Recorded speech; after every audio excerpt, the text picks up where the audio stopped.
J.K. Rowling's Harry Potter and the Chamber of Secrets, Chapter 7, Mudbloods and Murmurs. ஆழ்ந்த வெறுப்போட மால்ஃபாயை பார்த்தபடியே, லூசியஸ் மால்ஃபாயோட பையன் தானே நீ அப்படின்னு ஃப்ரெட்டு கேட்டான். என்ன ஒரு ஆச்சரியம், நீயே டிராக்கோவோட அப்பாவை பற்றி சொல்லிட்டியா அப்படின்னு ஃப்ளின்ட் சொன்னதும் அங்கே இருந்த மொத்த ஸ்லிதரின் அணியினரும் அகலமாக பல்ல காட்டி சிரிச்சாங்க. அவர் ரொம்ப தாராள மனசோட ஸ்லிதரின் அணிக்கு வழங்கின அன்பளிப்பை உங்ககிட்ட காட்டுறேன் இரு. அங்கே இருந்த 7 பேரும் அவங்க கையில் இருந்த பறக்கும் துடைப்பத்தை முன்னோக்கி நீட்டினாங்க. ரொம்ப அற்புதமாக மெருகூட்டப்பட்ட 7 புத்தம் புது கைப்பிடிகளோட நேர்த்தியான தங்க எழுத்துக்களால் 7 துடைப்பத்து மேலேயும் நிம்பஸ் 2001ன்னு எழுதியிருந்தது. காலை நேர சூரிய வெளிச்சத்தில் கிரிஃபெண்டோர் அணியினரோட மூக்குக்கு கீழே பிரகாசிச்சது. ரொம்ப ரொம்ப புதுமையாக வடிவமைச்சிருக்காங்க, போன மாதம்தான் இது வெளிவந்தது அப்படின்னு ஃப்ளின்ட் ரொம்ப அலட்சியமாக சொன்னபடியே தன்னோட துடைப்பத்துக்கு மேலே இருந்த தூசியை தட்டி விட்டான். கடைசியாக வந்த நிம்பஸ் 2000 மாதிரி துடைப்பங்களெல்லாம் ஓரம் கட்டிட்டு இதை அதை விட சிறப்பாக செயல்படும்னு நினைக்கிறேன். அப்படி இருக்கப்போ இந்த பழைய கிளீன் ஸ்வீப்பெல்லாம் வச்சுக்கிட்டு என்னதான் பண்ணுறதோ, பேசாமல் பலகையெல்லாம் துடைக்கிறதுக்கு வேணா உபயோகிக்கலாம் அப்படின்னு சொல்லிட்டு கிளீன் ஸ்வீப் 5 கையில் வச்சிருந்த ஃப்ரெட் அண்ட் ஜார்ஜை பார்த்து ரொம்ப கொடூரமாக சிரிச்சான். அந்த நிமிஷம் கிரிஃபெண்டோரில் யாருக்கும் என்ன பேசுறதுன்னே தெரியல. முகமெல்லாம் நிறைஞ்சிருந்த மால்ஃபாயோட சிரிப்பால அவனோட உணர்ச்சியற்ற கண்கள் சிரித்தே போயிடுச்சு. ஓ, அங்க பாருங்க, ஆடுகளத்துல யாரோ அத்துமீறி நுழையிறாங்க அப்படின்னு ஃப்ளின்ட் சொன்னான். ரான் அண்ட் ஹெர்மாயினி தான் புல்தரையை தாண்டி அங்க என்ன நடக்குதுன்னு தெரிஞ்சுக்க வந்துகிட்டு இருந்தாங்க. இங்க என்ன நடக்குது அப்படின்னு ஹாரியை கேட்ட ரான், ஏன் நீங்க இன்னும் விளையாடாம இருக்கீங்க, அப்புறம் இவன் இங்க என்ன பண்றான் அப்படின்னு ஸ்லிதரின் அணியோட குவிட்டிஷ் மேலங்கிய அணிஞ்சுக்கிட்டு இருந்த மால்ஃபாயை பார்த்து கேட்டான். நான் தான் ஸ்லிதரின் அணியோட புது ஸ்னீக்கர் வீஸ்லி அப்படின்னு மால்ஃபாய் ரொம்ப தற்பெருமையோட சொன்னான்.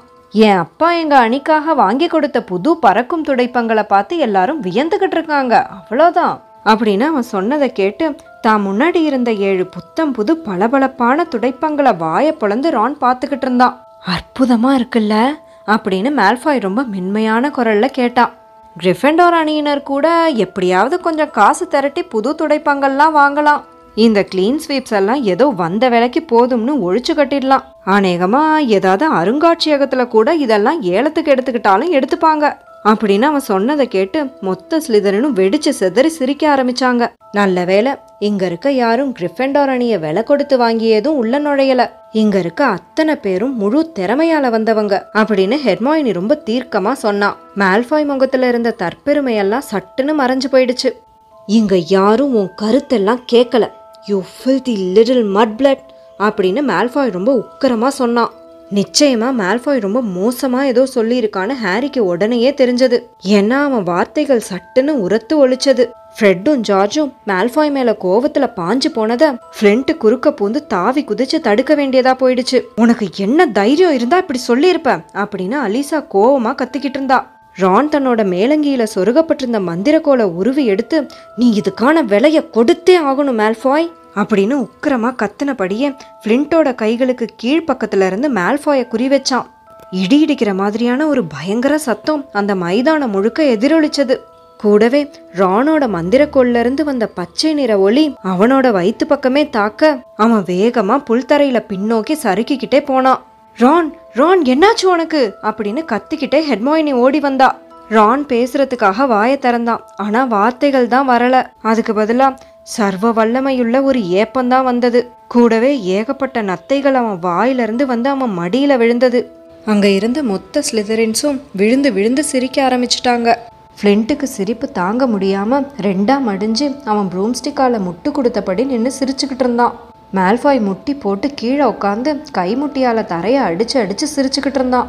மொத்த கிரிஃபெண்டோர்ஸும் ரானை சூழ்ந்து நின்றுக்கிட்டு இருந்தாங்க. அவன் பெரிய பெரிய ஏப்பமா விட விட பளபளப்பான நத்தைகளா வந்து விழுந்துகிட்டு இருந்தது. அங்க நின்ன யாருமே அவனை தொடக்கூட விரும்பல. நாம பேசாம ரானை கூட்டிக்கிட்டு ஹாக்ரிட் கிட்ட போயிடுவோம், இங்கிருந்து பக்கம்தான் அப்படின்னு ஹாரி ரொம்ப தைரியமா தலையாட்டினபடியே ஹெர்மாயினி கிட்ட சொன்னான். 2 பேரும் சேர்ந்து ரானை தோள் கொடுத்து தூக்கி நிறுத்தினாங்க. என்னாச்சு ஹாரி, என்னாச்சு? அவனுக்கு உடம்பு சரியில்லையா? உன்னால அவனை சரிப்படுத்த முடியும் தானே, இல்லையா அப்படின்னு காலின் அவன் உட்கார்ந்திருந்த இருக்கையிலிருந்து வேகமா ஓடி வந்தபடியே கேட்டுட்டு மைதானத்தை விட்டு வெளியேறிக்கிட்டு இருந்த அவங்க கூட ஆட்டம் ஆடி குதிச்சுக்கிட்டே போனான். ரான் வாயிலிருந்து சீறி பாஞ்சு வந்த நத்தைகள் அவன் முன்னாடி தொப்பு தொப்புன்னு விழுந்தது. ஓ அப்படின்னு வியந்தபடியே சொன்ன காலின் கையில் இருந்த கேமராவை உயர்த்தி பிடிச்சு, அவனை கொஞ்சம் நேராக பிடிச்சிக்கிறியா ஹாரி அப்படின்னு கேட்டதும், முதல்ல நீ இங்கேருந்து போறியா காலின் அப்படின்னு ஹாரி கோவமாக கேட்டான். அவனும் ஹெர்மைனியும் சேர்ந்து ரானை தாங்கி பிடிச்சி மைதானத்திலிருந்து வெளியே கூட்டிட்டு வந்தாங்க. அங்கே இருந்து காட்டோட முனையில இருந்த ஹேக்ரிட் வீட்டை நோக்கி நடக்க ஆரம்பிச்சாங்க. கேம் கீப்பரோட வீடு கண் பார்வைக்கு தென்பட்டப்போ, கிட்டக்க வந்துட்டோம் ரான், இன்னும் கொஞ்சம் தூரம்தான், இன்னும் சில நிமிஷங்கள்ல நீ சரியாயிடுவ அப்படின்னு ஹெர்மைனி ரொம்ப ஆறுதலா ரான் கிட்ட சொன்னான். ஹேக்ரிட் வீட்டுக்கு வெறும் 20 அடி தூரமே இருக்கிறப்போ அவர் வீட்டோட முன்கதவு திறக்கப்பட்டது. ஆனா உள்ள இருந்து வெளியே வந்தது ஹேக்ரிட் இல்ல, கில்டராய் லாக்ஹார்ட். இன்னைக்கு வெளிர் மெல்லிய ஊதா நிற மேலங்கி அணிஞ்சபடியே உள்ள இருந்து வெளியே வந்தாரு. சீக்கிரம் இதுக்கு பின்னாடி போயிடலாம் அப்படின்னு ஹாரி கிசுகிசுத்தபடியே ரானை தரன்னு இழுத்துக்கிட்டு பக்கத்துல இருந்த ஒரு புதர் பின்னாடி போய் மறைஞ்சுக்கிட்டான். கொஞ்சம் தயக்கத்தோட ஹெர்மைனியும் அவங்கள பின்தொடர்ந்தா. நீ என்ன பண்றன்னு உனக்கு தெளிவா தெரிஞ்சா இது ரொம்ப சாதாரணமான விஷயம்தான் அப்படின்னு ரொம்ப சத்தமா லாக்ஹார்ட் ஹேக்ரிட் கிட்ட சொல்லிக்கிட்டு இருந்தாரு. உனக்கு ஏதாவது உதவி வேணும்னா நான் எங்க இருப்பேன்னு உனக்கு தெரியும்ல, என் புத்தகத்தை நான் உனக்கு கொடுக்குறேன். உன்கிட்ட ஏற்கனவே அது இல்லாததை நினைச்சு எனக்கு ரொம்பவே ஆச்சரியமா இருக்கு. இன்னைக்கு ராத்திரியே என்னோட கையெழுத்திட்ட ஒரு புத்தகத்தை உனக்கு அனுப்பி வைக்கிறேன், சரி சந்திப்போம் அப்படின்னு சொன்னபடியே கோட்டையை நோக்கி வேகமா நடக்க ஆரம்பிச்சாரு. லாக்ஹார்ட் கண் பார்வையில இருந்து மறையிற வர ஹாரி காத்திருந்தான். அப்புறமா ரானை புதர் பக்கத்துல இருந்து வெளியே இழுத்து ஹேக்ரிட் வீட்டு முன்கதவு கிட்ட போய் அவசரமா கதவை தட்டுனாங்க. ஹேக்ரிடும் உடனேயே கதவை திறந்தாரு. ஆனா பார்க்க ரொம்ப எரிச்சல் அடைஞ்ச மாதிரி இருந்தாரு. ஆனா அங்க நின்னுகிட்டு இருந்தது யாருன்னு தெரிஞ்சதுமே அவர் முகம் பிரகாசமா மாறிடுச்சு. எப்ப என்ன வந்து பாப்பீங்கன்னு காத்துக்கிட்டு இருந்தேன், வாங்க வாங்க உள்ள வாங்க. ப்ரொஃபசர் லாக்ஹார்ட் தான் திரும்ப வந்துட்டாரோன்னு நினைச்சிட்டேன். ஹாரியும் ஹெர்மைனியும் ரானை தாங்கி பிடிச்சபடியே ஹேக்ரிட் வீட்டு வாசல் வழியா உள்ள நுழைஞ்சாங்க. அந்த வீட்டை ஒரு அறைன்னு தான் சொல்லணும். அதோட ஒரு மூலையில ஒரு மிகப்பெரிய மெத்தையும் இன்னொரு மூலையில சீரான முறையில நெருப்பும் எரிஞ்சுக்கிட்டு இருந்தது. ரானை ஒரு இருக்கையில உட்கார வச்சுட்டு ஹாரி ரொம்ப அவசரமா நடந்தது எல்லாத்தையும் விளக்கி சொன்னான். ஆனா ரானோட நத்தை பிரச்சனையை கேட்டு ஹேக்ரிட் பெரிய அளவுல பதட்டப்பட்டதாவே தெரியல. அப்போ எல்லாத்தையும் வெளியே வரவிடுறதா நல்லது அப்படின்னு ரொம்ப உற்சாகமா சொல்லிட்டு ஒரு மிகப்பெரிய பித்தளவாளி எடுத்து அவன் முன்னாடி வச்சாரு. ரான், எல்லாத்தையும் வெளியே எடுத்துடு, காத்திருக்கிறத தவிர நம்மளால வேற எதுவும் பண்ண முடியும்னு எனக்கும் தோணல அப்படின்னு ரான் அந்த வாளிக்குள்ள தலையை விட்டு குனிஞ்சபடி இருந்ததை ரொம்ப கவலையோட பார்த்தபடி ஹெர்மைனி சொன்னா. சரியான நேரம் பார்த்து இப்படி ஒரு சாபத்தை செயல்படுத்தினது உண்மையாவே கஷ்டமான விஷயம்தான்.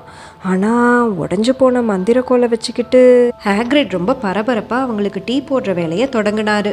அவரோட பெரிய வேட்டை நாயான ஃபேங் வாயிலிருந்து உமிழ்நீரை ஊத்தினபடி ஹாரியை சுத்தி சுத்தி வந்தது. லாக்ஹார்ட் என்ன விஷயமா உங்களை பார்க்க வந்தாரு ஹேக்ரிட் அப்படின்னு ஹாரி ஃபேங்கோட காதை வருடி கொடுத்தபடியே கேட்டான். சுவர் மேலே ஒட்டி இருக்க கெல்பீஸ் எல்லாம் எப்படி அகற்றுறதுன்னு எனக்கு அறிவுரை கொடுக்கதான் அப்படின்னு உருமலோட சொன்ன ஹேக்ரிட் பாதி ரோமம் அகற்றப்பட்ட கோழியை எடுத்து ஓரமா வச்சுட்டு டீ பாத்திரத்தை அடுப்புல பத்த வச்சாரு. என்னமோ எனக்கு எதுவுமே தெரியாதுங்கிற மாதிரி ஏதோ பேன்ஷி அண்ட் பேனிஷ்னு பெனாத்திக்கிட்டு அதுல இருக்க ஒரு வார்த்தையாவது உண்மையா இருந்துடுச்சு, நான் இந்த டீ பாத்திரத்தையே சாப்பிட்டுடுறேன். பொதுவாக இதுக்கு முன்னாடி இல்லாத வகையில் ஹாக்வர்ட்ஸ் ஆசிரியர் ஒருவரை ஹேக்ரிட் விமர்சித்து பேசுகிறத ஹாரி ரொம்ப ஆச்சரியமாக பார்த்துக்கிட்டு இருந்தான். அதே சமயம் ஹெர்மைனி வழக்கத்தை விட கொஞ்சம் உரத்த குரல்ல, நான் என்ன நினைக்கிறேன்னா, நீங்கள் இப்படி சொல்கிறது கொஞ்சம் கூட நியாயமே இல்லை. இந்த வேலைக்கு மிகச் சரியான ஆள் அவர் தானே, ப்ரொஃபசர் டம்பிள்டோர் அவரே தானே தேர்ந்தெடுத்திருக்காரு. ஆமாம் ஆமாம், இந்த வேலைக்கு வர தகுதியான ஒரே ஆள் அவர் மட்டும்தான் அப்படின்னு சொன்னபடியே ஹேக்ரிட் அவங்களுக்கு தட்டில் ட்ரீக்கிள் டாஃபீஸை வச்சு கொடுத்தாரு. அதே சமயம் ரான் இருமுனதும் சலசலன் சத்தத்தோட அந்த ஓடற்ற நத்தைகள் வந்து அந்த வாளிக்குள்ள தொப்பு தொப்புன்னு விழுந்தது. அது மட்டும் இல்லாமல் அந்த வேலைக்கு வர தகுதியாகவும் தயாராகவும் இருந்தது அவர் ஒரு ஆள் மட்டும்தான். டார்க் ஆர்ட்ஸ் வேலைக்கு ஆள் கிடைக்கிறது ரொம்பவே சிரமமாக இருக்கு. யாருமே அந்த வேலைக்கு விண்ணப்பிக்க ஆர்வம் காட்ட மாட்டேங்கிறாங்க. ஏதோ அந்த வேலையே சபிக்கப்பட்ட மாதிரி இல்லை நினைக்கிறாங்க. ஆனால் யாருமே இதுவரை அந்த வேலையில் நீடிச்சு இருந்ததில்லைங்கிறது உண்மையும் கூட தான்.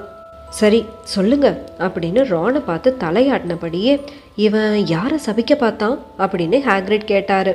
மால்ஃபாய் ஹெர்மைனியை ஏதோ சொல்லிட்டான், அது உண்மையாவே ரொம்ப மோசமானது போல. ஏன்னா அங்கே இருந்த அத்தனை பேரும் ரொம்ப கோபமாயிட்டாங்க.